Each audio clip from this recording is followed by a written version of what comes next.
What is going on, everybody? Jamie Shaw here, Absolute Basketball Experience. Very excited for today's guest, Josh Smith.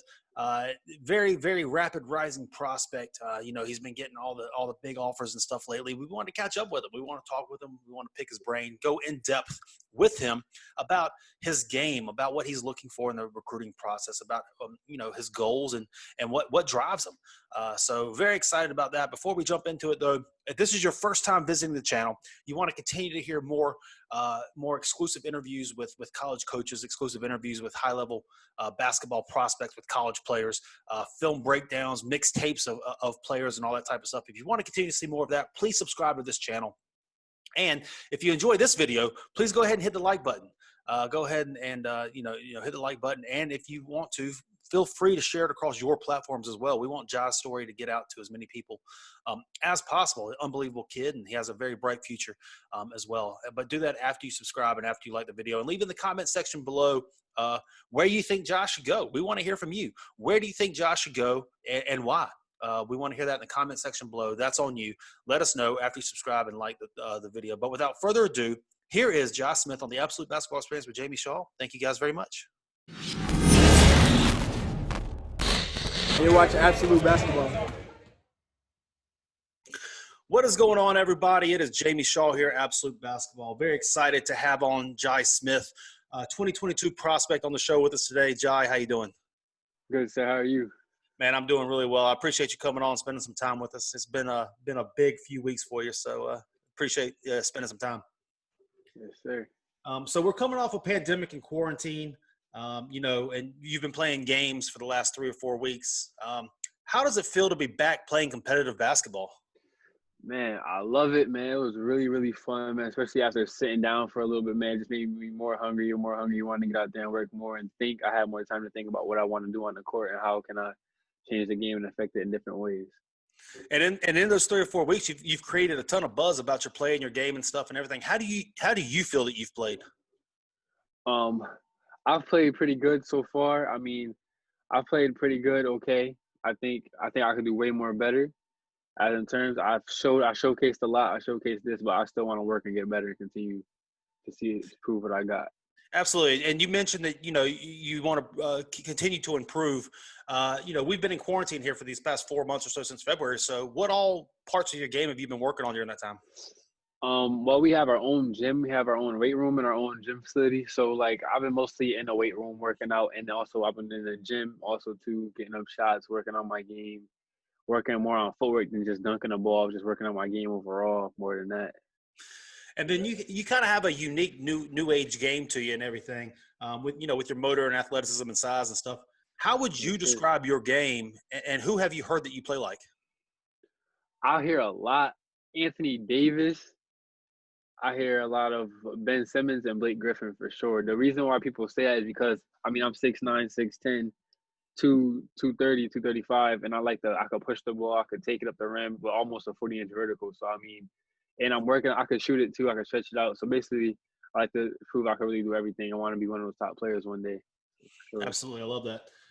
So, you early in your career, you're from North Carolina and all that type of stuff. You played a lot in North Carolina, and then you moved up to St. Thomas. You moved up to Northeast to a boarding school and all that stuff. What all went into that decision for you?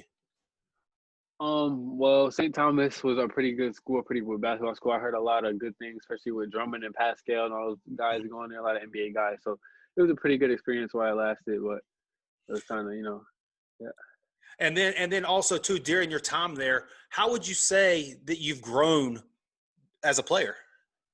Drastically. It was a huge change from the first time I got there, because especially being on a prep team as a freshman, you playing with guys 19, 20, older guys ready to go to college. So I had a lot to work on, especially strength-wise. They made me want to get stronger. They pushed me every day, learning their game, and it helped advance me more than my own class, just playing with those guys every day and seeing their level of play. Yeah, no, absolutely. And it seems kind of you've had 2 bursts or 2 blow-ups kind of as a player and a prospect. You came into this summer with some pretty good offers, Oregon State, Rutgers, San Diego State and stuff. And then fast forward a year after that to this summer, you've 10 more and they keep coming in and stuff. So overall, from start to finish, how has the recruiting process been for you? It's been a little crazy now, starting to get all these big name schools and all this and that. But mostly, it's been changing because like just mostly the work I put in, mostly understanding the game, slowing it down, and becoming that player. So for sure, being able to showcase it, being able to showcase what I have. And then, now you're only listed as a 2022 and all that type of stuff. You're coming into your own and everything, and this blow up's happening. How are you handling the process now? I'm handling it as if like nothing's going on really. Like, oh, I got this offer, this offer. Why not get this offer, this offer? Why not keep working? Why not keep working? So really, it motivates me to keep working and to stop working, if anything. So I just want to keep getting better and continuously showing why I should be in that discussion as one of the best players. No question. And then it seems too that you're having the likes of, now Memphis and Xavier and VCU and East Carolina and all that Houston coming in during a quarantine. It's an odd time that nobody really knows how to navigate the situation. But you're not able to get out and see these schools, interact with the people in person and stuff. How's that process kind of been? It kind of sucks because I would love to go out and visit these schools, man. Especially most of them around the NBA teams, like Memphis, Houston have an NBA team right around there, so I could go see the city and go stop by, say what's up to the Rockets and stuff like that. So it'd be pretty huge. It'd be a really fun experience, especially I miss that stuff for sure. No doubt. And what of all these? So the big buzzwords like virtual visits, virtual tours, all that type of stuff. What does a typical virtual visit, virtual tour look like? What are they showing you? What are they telling you? Well, my virtual tour, I had a little one with Xavier. They showed me like the arena and stuff like that, the lights while they were practicing in the gym. They just waved the phone around and showed everything. So it was pretty. It was cool, but it's not as if I was there. Like if I was there, man, that place looked really nice. Yeah. And then, I know you just got off the Zoom call with Penny Hardaway and all that type of stuff. I have to ask, one, I guess, did you ever get to see Penny play in his heyday? And then two, what was it like sitting across from a legend and having Penny Hardaway tell you, I love your game, I want to coach you? It's really great. It's really an honor, especially coming from him, being basically one of the greatest players to ever play the game, one of the best point guards ever. It just was crazy, man. And yes, I did see him in his days, man. I had him on like NBA 2K, my team. Dude, that dude's a monster, man. He was a beast at his time, for sure. No, he was unreal. So it's like, what schools now that you're up to like 15 or 16 different offers and stuff at all levels, what schools are you hearing from the most? Well, I just talked to Memphis. I'll say Houston, Memphis, Xavier, Ole Miss, and VCU, UMass, East Carolina, and I heard from Hofstra a lot too. Is that just interest or just the offers? Well, we'll start with the offers, and then we'll get into the interest stuff in here a little bit. So if you don't mind, let's go through each of those schools and just give a sentence as to what it is that you're liking about what they're saying and what they're telling you. Well, with Memphis, it really is great because they have produced a lot of talent, especially with Wiseman and Precious Achiuwa going in the draft as of this draft coming up. So, like, especially seeing what he can do, seeing the things he can do, I really like about that, especially being an NBA great. He can help me progress to that next level. And with Houston, man, oh man, those guys are usually in the top tier every year. Really good team. Have some dogs ready to play. Mm-hmm. Have pretty good draft picks, and they like to win, which is one thing I really like to do. And so with them, it's just having the Rockets around too. Same thing with Memphis, having the Grizzlies, and then with VCU, they have been in the NCAA too, tournament too. They made a tournament a lot, so definitely could go there, make a major impact. And with Ole East Miss. Carolina, Ole Miss, really good school. You're on TV all the time, playing high level games. Really good school. Xavier, really good school. My boy CJ Wilcher goes there, so I would love to play with him again for sure. That's my guy. And also East Carolina. East Carolina, I like a lot. Coach Julie, have a really good relationship with him, especially knowing him for some time. I've been talking East Carolina for about few years from now. So yeah, it was pretty good. And how about UMass? UMass, man, I love how their coaches reach out. They do a really good job reaching out, making sure everything is straight. And they just check on me like every day here and there. So like I really appreciate that a lot. And with Hofstra, those guys do the same.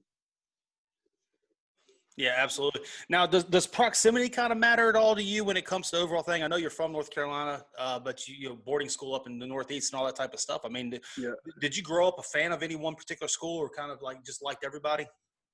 Um. Well, when growing up, I used to I'm coming from being in SU a lot. I used to like Syracuse, but until they haven't really offered, they're letting all these big time schools get to me. So I let it progress as I got older. I really like Duke a lot. I ended up liking Duke a lot, a lot. I looked up to those guys a lot. So I like Duke a lot. I like other schools, and most of the schools I got offered by now, most of the schools I looked up to, like Xavier, Houston, Memphis, Yeah. Ole Miss, like all those big time schools. So those schools I really looked up to too as a kid. No question. That's awesome. And then I know that it's kind of early for you in the process. You're only at 2022 and everything, but do you kind of know what you're looking for in a program?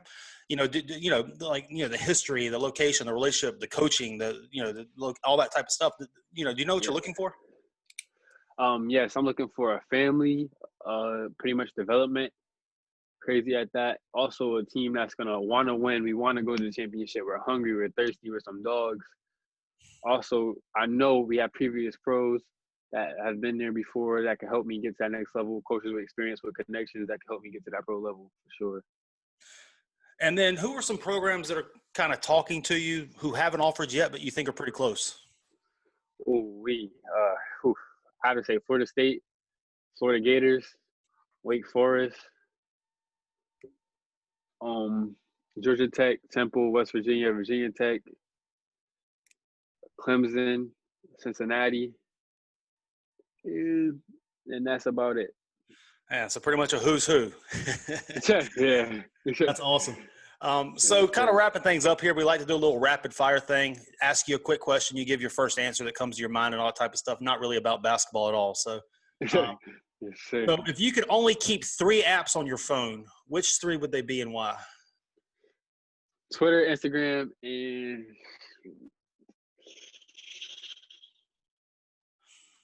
And the then call app. The phone app matter. Like, is the phone app an app?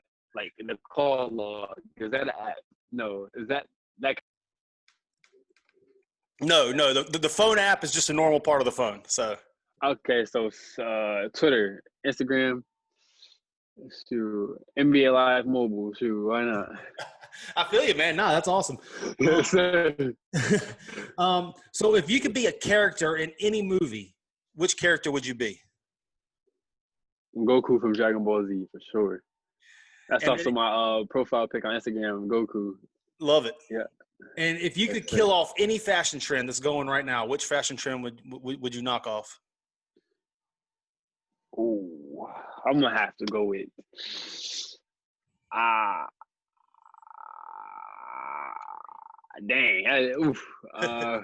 shoot. Dang, let me see. Black Air Forces. Black. No Black Air Forces. You ain't feeling it? No Black Air Forces. Cut that out. Yeah, let's cut that off. Yeah, not feeling Black Forces. Well, good stuff, man. Well, I appreciate you coming on and spending some time with us. It's been awesome. It's been super exciting to see these last few weeks. Man, for real. And I can't wait to see what these next Yes, few sir. years hold for you. Yes, sir. Thank you. Yeah. Guys, thank y'all very much for tuning in again. For Josh Smith, I'm Jamie Shaw. We'll see you next time on the Absolute Basketball Experience. And there you have it, Josh Smith on the Absolute Basketball Experience with Jamie Shaw. Thank you all very much for tuning in, listening all the way to this point. If you're still listening to it at this point, that means you really enjoyed what he had to say. Please go ahead and hit the like button.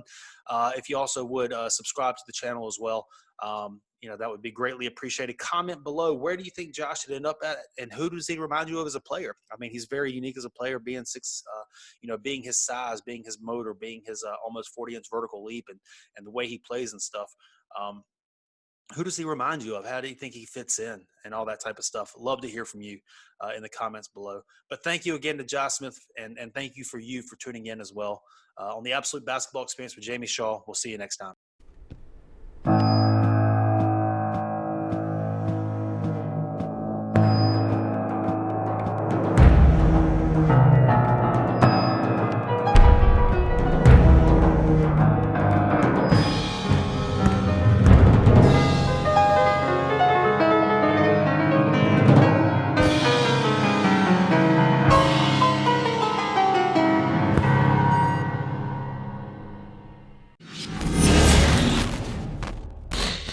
watch absolute basketball.